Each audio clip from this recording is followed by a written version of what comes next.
Hello YouTubers there, and Happy New Year. It's the 1st of January 2015 as I'm recording this. This is an overview, not a review of the 920 XT, and I'll tell you what happened. I got in touch with Garmin UK back in October. They said they'd be sending a device in November. This just didn't happen. And then what infuriated me was that a friend of mine, that's Ash, already had two of the devices which he then sold. Then about a week after that, another local store had the device in stock, and yet I had no device. I got angry with Garmin UK, and they said, okay, we're not going to be sending you a device. And that's fine by me, because I don't get paid a single penny to review devices. I'm the #1 reviewer. Thank you again, YouTube, for the 910 XT. So this overview is going to essentially be a comparison between that and the 620, which I own and mainly love. Okay, because the main differences between the 920 and the 910 XT are the features that are included in the 620, along with a couple of other modifications. So let's delve into this a bit further. If you look at the 910 XT, so this was launched maybe 2011, became available in early 2012, that's when I reviewed it. I mean, you get a lot there. You got the ANT Plus stick, AC charger, and an expansion strap. This is what the 920 XT. Look, they don't give you an adapter. What about if you're traveling and you're a serious athlete and you want to be able to plug it in a hotel room or something? You see? Just to emphasize my point here, here's the unboxing of the 910 XT, right? 910, not the 920. There's the ANT Plus stick. That's superfluous now because the 920 and the 620 offer Wi-Fi. Well, I rarely use that because I just plug the thing in, you know, when I'm plugging it in to recharge it. Well, the hell, I upload my workouts that way. You see what you're paying for. You're having to pay for all this stuff. Right, there's the AC adapter. There's one of the plugs. There's the charging cradle. You see, it's standard for me since 2010 when I got my Global Trainer. I just plug the thing in. When I'm doing that, I'm loading. You know, why use Bluetooth or Wi-Fi? But there's a second adapter. So there are 3 adapters in total. Just a quick reference here to the quality of the LCD. It's the same as on the 920, the same kind of LCD. Obviously on the 620 it's touch sensitive.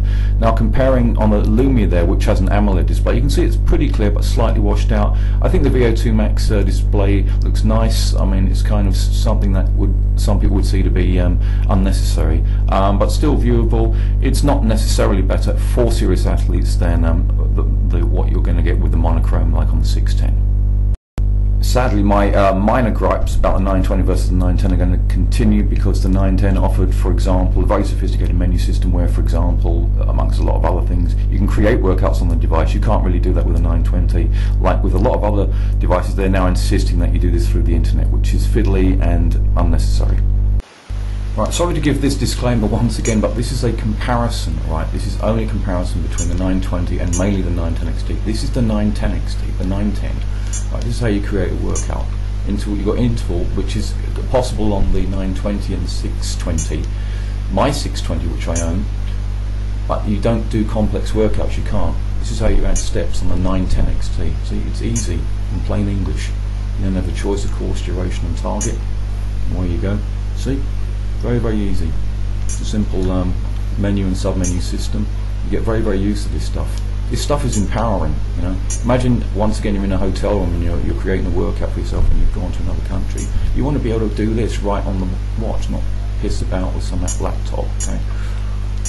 So why couldn't they have kept this on the 920 XT? You got me fooled. Anyway, you do all that and you're done. And back to the main menu. One of my favourite features specifically of the 620 and the 910 XT is and was the training effect, which is proprietary to Firstbeat, who owns the software, and this is implemented directly on the 910 XT, as you can see that. If you see 2.0 there, that's a very casual jog, and it's in auto scroll mode. All of this is in the 920.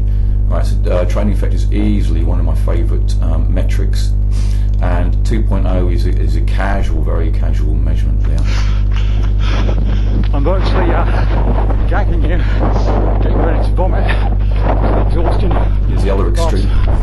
30 yards or so, thank God. What a workout.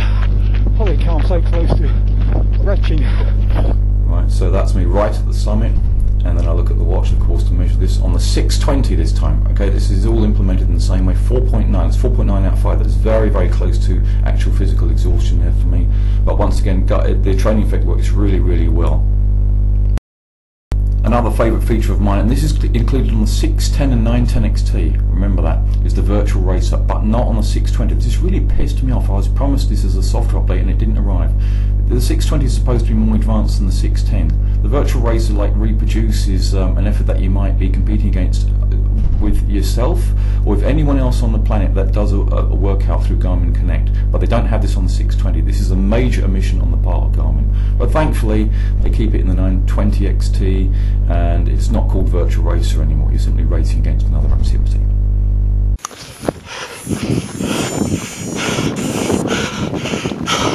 Exactly at the top of Three Up Mountain. Unbelievable. I've done it, thank you God. So what I was actually doing here was running 2 miles up a mountainside to about 1,400 feet and racing against a guy who'd done a casual jog in Manhattan. I beat it. I beat that guy from Manhattan. 125 or so ahead of him. So training effect and virtual racer are well implemented there. VO2 max measurement is available as well, and recovery metrics are also very, very strong on this device. This is what distinguishes the 620 from the 610 for me, and I found this metric to be very, very useful. Let's see what it was like for me getting fit last year now. So remember, chaps, that the recovery metrics are going to be identical on the 920 XT as with the 620, and what I did here was just do a few miles jogging each day when reviewing the 620, but then I decided to deliberately extend it. I ran 7 miles and then only had an hour's break to test the recovery, so I was down to like 25 hours for a normal run, but you can see here that the recovery is going to be quite a bit longer. Just finishing the run to the mall again. That's good. I just run through hail. I can't believe it. Jesus Christ, the weather here. Okay, we'll save this. Recovery time 31 hours. So that's good, because what it's telling me is that I'm getting marginally fitter. If I remember correctly, the recovery time before was 44 hours.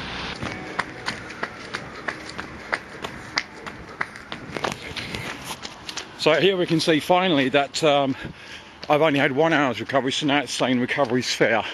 But I'm still feeling okay, and let's see what the recovery is in roughly, I don't know, 35 minutes time.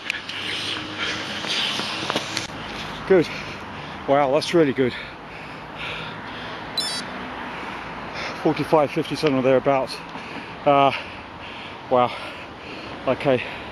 I can keep this here and get the recovery heart rate, or I can press the stop button now. I'll do that.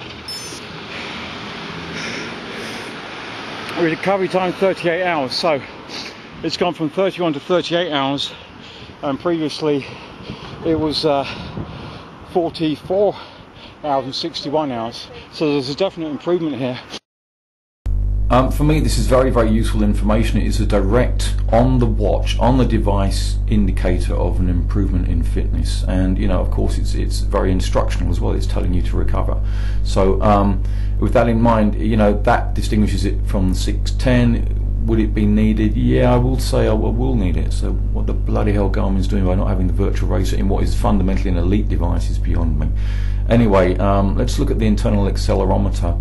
That's present on the 920 XT and on the 620. It's not implemented on the 610 or on the 910 XT, and you know, why not have it? The genius behind this accelerometer is that it's even self-calibrating. So I tested this in the local park and then on a short run. I've just done a very short workout here, 25 minutes to test the GPS which is on here, as you can see on the Global Trainer, versus the 620 running only with the accelerometer. It's look 3.06 versus 3.1. Personally, I find that reasonable. It's like it evened out once I started running. Okay, this was just a casual jog, including in the park, and so it seemed to cope with the hills as well. For me, then, that is a tolerable level of discrepancy right there. Another feature common to both the 920XT and the 620 is GPS caching, where when you upload workouts you also download the satellite data. It's all done transparently behind the scenes, and then this enables very, very quick GPS fixes the next time you go running. So this works really, really well. This distinguishes it from the 610 and the 910XT. Let's see it in operation here.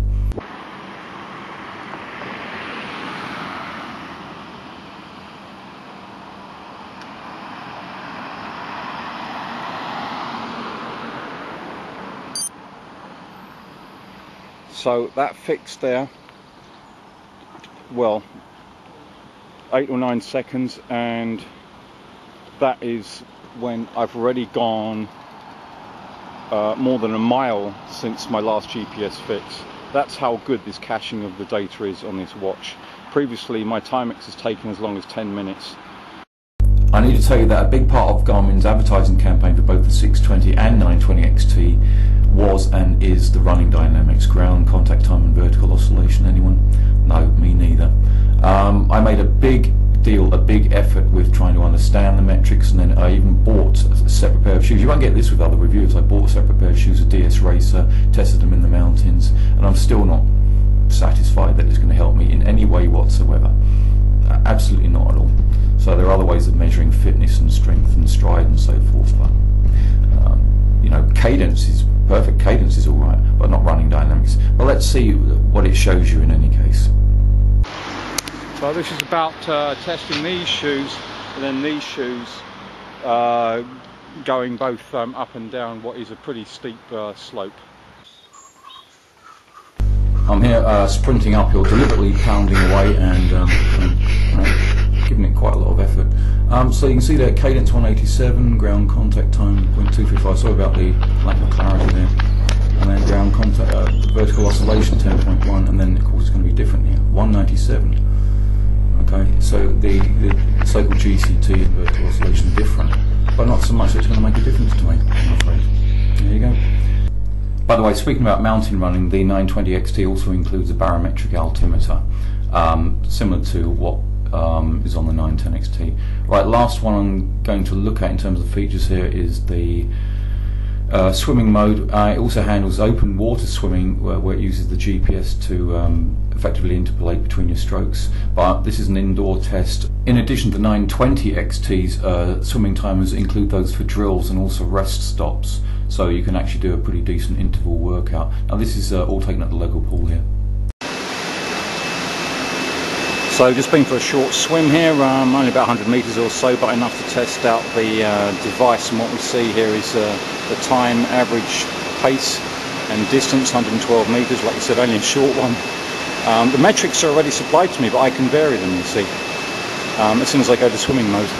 Again, that's for intervals, which I didn't do, just the effectively 2 laps of the pool, and then more interval metrics.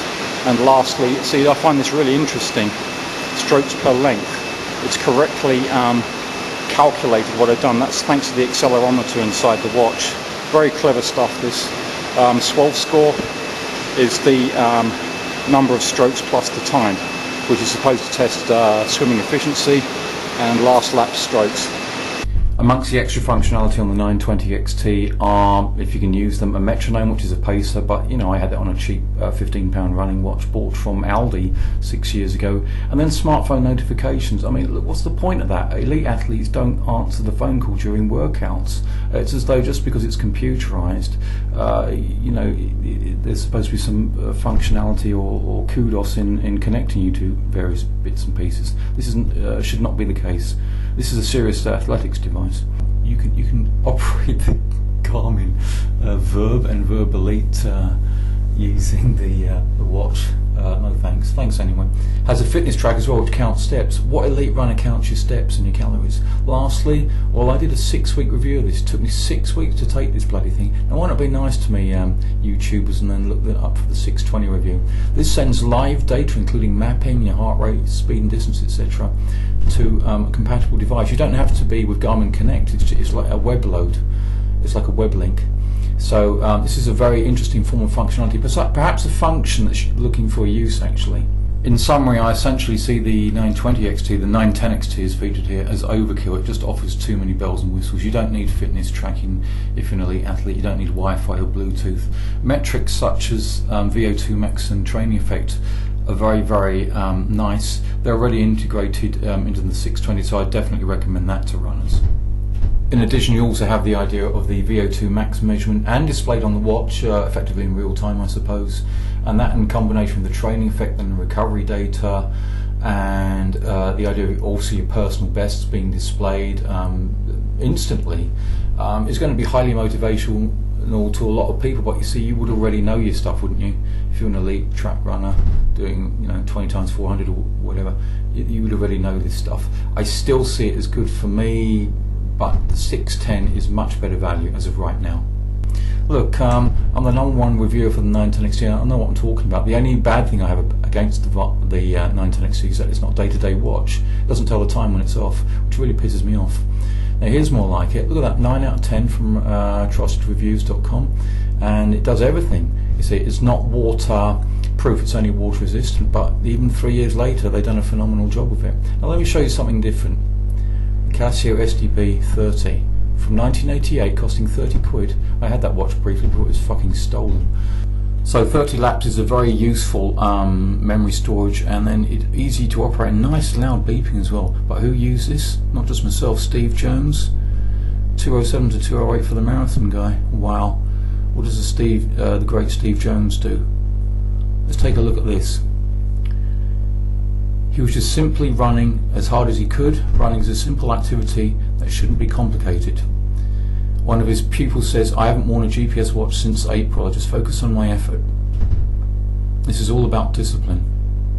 This is what I'm saying. Get the damned watch and don't bother with anything else, alright? Listen to me. I've done this stuff for 4 years. My running review watch career is effectively over.